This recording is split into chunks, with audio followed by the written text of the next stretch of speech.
Hello mga guys, another day, another mini vlog. At ngayon nga kami ay mag-grocery ni ate. I-share namin sa inyo kung magkano nga ba yung aming weekly budget sa aming pagkain. Puros mga pagkain nga lamang, pang ulam, prutas at saka vitamin C ang bibilihin namin ngayon. At sa dulo nga nito mga guys ay makikita nyo kung magkano ang inabot ng aming mga ginrocery ngayong araw para sa isang lingguhan naming pang ulam sa trabaho.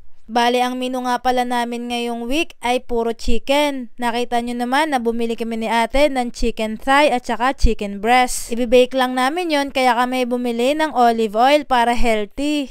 Sa prutas naman, avocado ang bibilhin natin. Pang breakfast nga ito ni ate. Ang kailangan ko naman ay saging pero hindi ako nakabili dito sa Direx. Naubusan pala kami ng bawang kaya dito na rin kami bumili. Buti may nakasale din pala ditong patatas kaya bumili na rin kami ng patatas. Ibibake din nga pala namin yon. Pagkatapos namin magbayad, dumiretso naman din sa Daiso kaso wala nga pala yung sabon na gusto naming bilhin. Kaya lumabas na lang din kami kagad dito sa Direx at baka kung ano pa yung mabili namin. Medyo malayo nga pala itong Direx sa aming apartment pero mas mura kasi dito ang karne kaya dito na kami dumadayo pag hindi nakakapunta sa Katayan. Andito na nga pala kami sa isang Torresen, bumili kagad ako ng 3 gatas pang isang lingguhan ko na to. Dito na rin ako bumili ng saging kasi mas mura dito, 2 pack nga yung binili ko. Nakakita ulit ako ng hinog na avocado kaya kumuha ulit ako ng 2. Kukuha na rin nga pala ako nitong dates, eto nga pala yung pang snacks ko. Kumuha pala si ate nitong crab meat, gagawa daw siya ng crab rangoon. After mamili ay diretso na ulit kami din sa counter para nga magbayad at eto nga yung aming pinamili ngayon din sa Torresen.